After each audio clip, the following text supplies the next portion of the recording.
नमस्कार, मैं संतोष सिंह। पूरी रात जो कुछ भी हुआ है, दिन के उजाले में जरा उसको समझने की कोशिश करिए। हम बात नीट परीक्षा को लेकर पूरे देश में मचे बवाल की कर रहे हैं। हां, प्रधानमंत्री जी देर रात संदेशा लेकर आए थे और उस संदेशा के बाद सोनम वांगचू अपना अनशन समाप्त कर दिए। प्रधानमंत्री ने देश को और युवाओं को भरोसा दिलाया है कि हम कठोर कानून लाएंगे और इस तरीके के कदाचार को रोकने के लिए हम किसी भी हद तक जा सकते हैं। प्रधानमंत्री जी, डंडी मत मारिए। 2024 में भी कानून बना था, चर्चा करेंगे, लेकिन पहले पूरी रात क्या हुआ, प्रधानमंत्री ने क्या कहा, वांगचू साहब ने क्या कहा, जरा सुन लीजिए। ये कोई मामूली विषय नहीं है। लाखों विद्यार्थी और उनके अभिभावकों के लिए बहुत ही पीड़ादायक है और इसलिए पेपर लीक घटना से अब तक पिछले 2.5 महीनों में अनेक विध कदम उठाए गए, गुनहगारों को पकड़ा गया है, वे जेल में पड़े हैं। हमारा सबसे महत्वपूर्ण जिम्मा था कि विद्यार्थियों का 1 वर्ष बर्बाद न हो। तत्काल परीक्षाएं लेना बहुत जरूरी था। सरकार ने अभी पूरी शक्ति का उपयोग करके कम से कम समय में 22 लाख जितने विद्यार्थियों के एग्जाम हो जाएं, इसका प्रबंध किया। और अभी 5-6 दिन पहले 19 तारीख को रिजल्ट भी आ गया और देश भर में उत्तीर्ण हो गए विद्यार्थियों की खुशियों की खबरें भी आ रही हैं। लेकिन हम वहां पर संतोष मानने वाले लोगों में से नहीं है और इसलिए मैंने आज फास्ट ट्रैक कोर्ट के लिए विभागों को निर्देश दिए थे। आज विभागों ने लगातार मेहनत करके देर रात मुझे मुसद्दा भी दे दिया। फास्ट ट्रैक कोर्ट और कठोर सजा के प्रावधान के साथ का ये मुसद्दा कल कैबिनेट में चर्चा होगी। कैबिनेट के साथियों के सुझाव के बाद उसका अंतिम रूप दिया जाएगा और सोमवार से संसद का दूसरा सप्ताह शुरू हो रहा है। तब जल्द से जल्द उस बिल को सदन में पारित कराने का प्रयास किया जाएगा। देर पहले केंद्रीय मंत्री जेपी नड्डा साहब और जितेंद्र सिंह साहब यहाँ आए थे और लद्दाख के एपेक्स बॉडी के शीर्ष नेतागण भी यहाँ आए थे। और उससे पहले आप लोगों को मालूम है विभिन्न राजनीतिक दलों के लगभग 65 सांसदों ने आकर और हस्ताक्षर देकर हमसे अनशन तोड़ने के लिए कहा और वो संसद में इस मुद्दे पर नीट पेपर्स और परीक्षाओं की प्रणाली पर चर्चा करेंगे, ये आश्वासन दिया। और जो सरकार से इस तरफ से मंत्रीगण आए थे उन्होंने भी ये आश्वासन दिया, जिसका कि 2 दिन से हम बहुत ही कड़ा क्या कहेंगे, एक तरह का बार्गेन चल रहा था कि मुझे आश्वासन चाहिए और लिखित में चाहिए, और इसमें 2 दिन लगे और मुझे इसलिए अनशन पर 2 दिन और बैठना पड़ा, और ज़्यादा भी बैठ जाता तो आखिर में आज उन्होंने लिखकर आश्वासन दिया है। सुन लिए, वांगचू साहब जो है सो अपना अनशन तोड़ दिए, प्रधानमंत्री जी अपनी बात कह दिए, फिर बात वहीं की वहीं रह गई जहां से इस आंदोलन की शुरुआत हुई थी। देखिए 2024 में भी नीट की परीक्षा रद्द हुई थी, हंगामा हुआ था। यही धर्मेंद्र प्रधान शिक्षा मंत्री थे।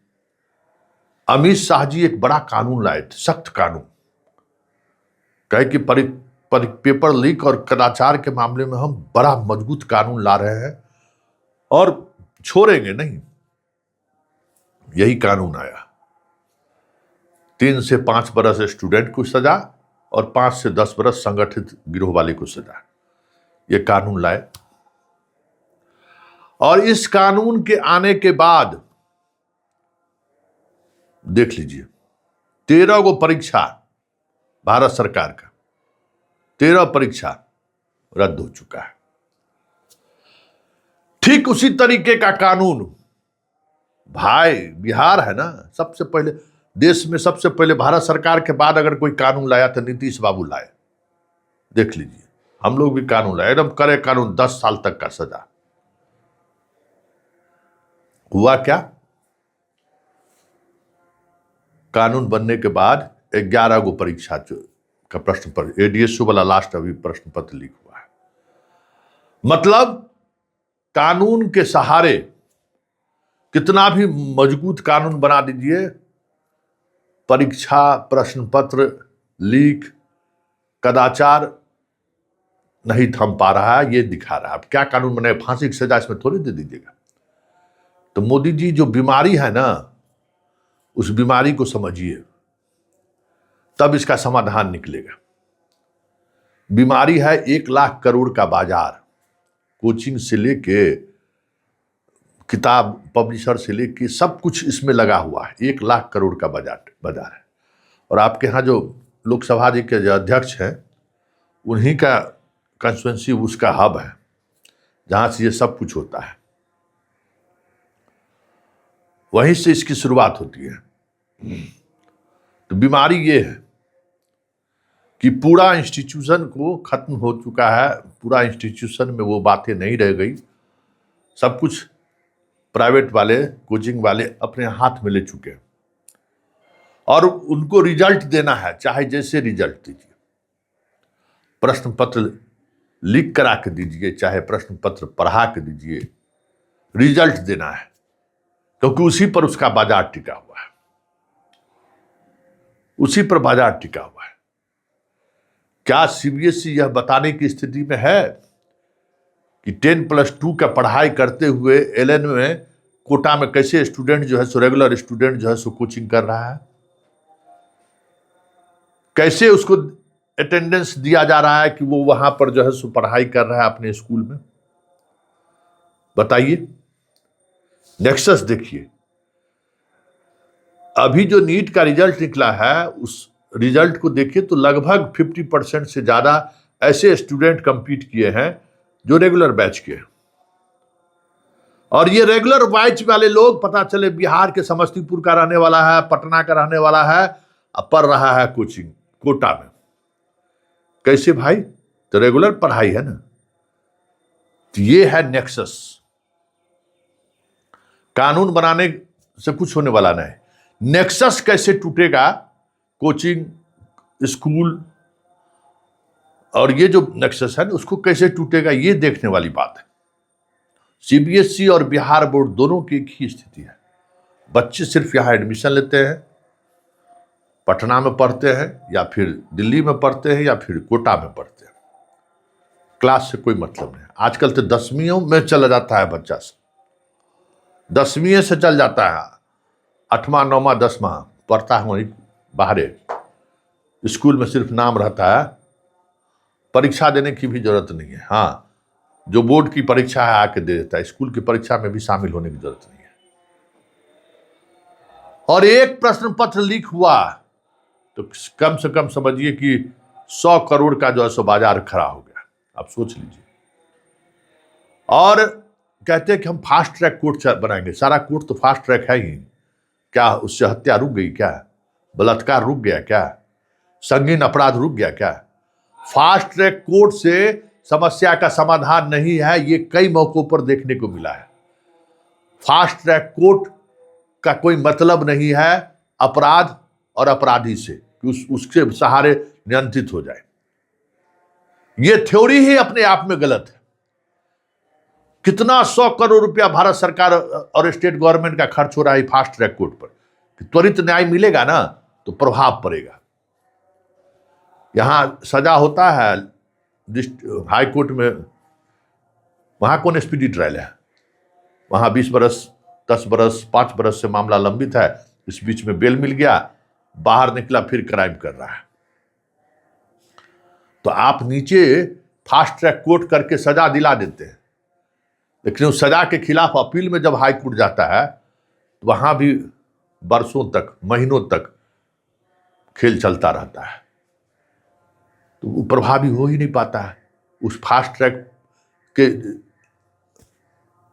काम करने से क्या होगा? कुछ नहीं। 2 साल जेल में रहता है, हाई कोर्ट में अपील में गया, हाई कोर्ट उसको जमानत दे देती है।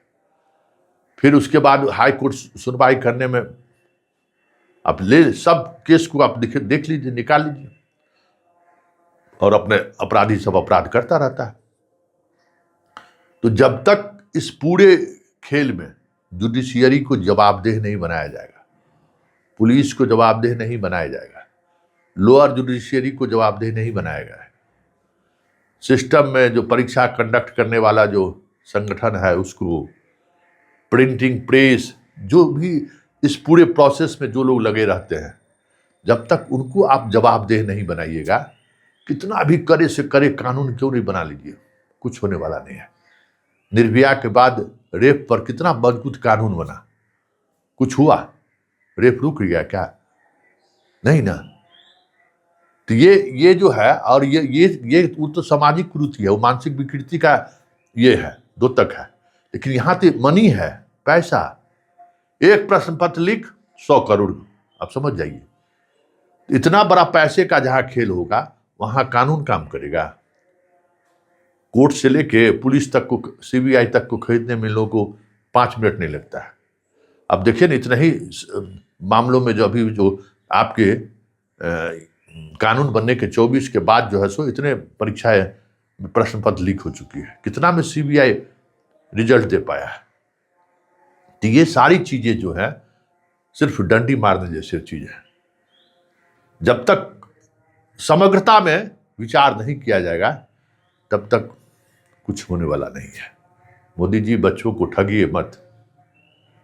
पता है कि पूरी इंडस्ट्री और पॉलिटिक्स का क्या रिश्ता है, सॉल्वर गैंग और पॉलिटिशियनों के बीच का क्या रिश्ता है, सबको पता है। चुनाव और सॉल्वर गैंग और कोचिंग संस्थान का क्या रिश्ता है, सर्वविदित है। इसलिए वाकई में जिस तरीके से छात्र सड़क पर उतरे हैं, उनको न्याय तभी मिलेगी जब आप उन चीजों को की गंभीरता को समझेंगे। इस देश में कभी एकलव्य का एक औंठा काटा था गुरु द्रोणाचार्य ने, तो बड़ी बहस हुई थी, आज भी बहस होती है। और आज हर दिन उसी बहुजन के द्वारा बहुजन की पूरी उंगली काट ली जा रही है। फिर भी न साहित्यकार का जुबान खुल रहा है, न रंगमंच पर इस तरीके के नाटक देखने को मिल रहा है, ना ही इस जुल्म पर कोई कविता लिखी जा रही है।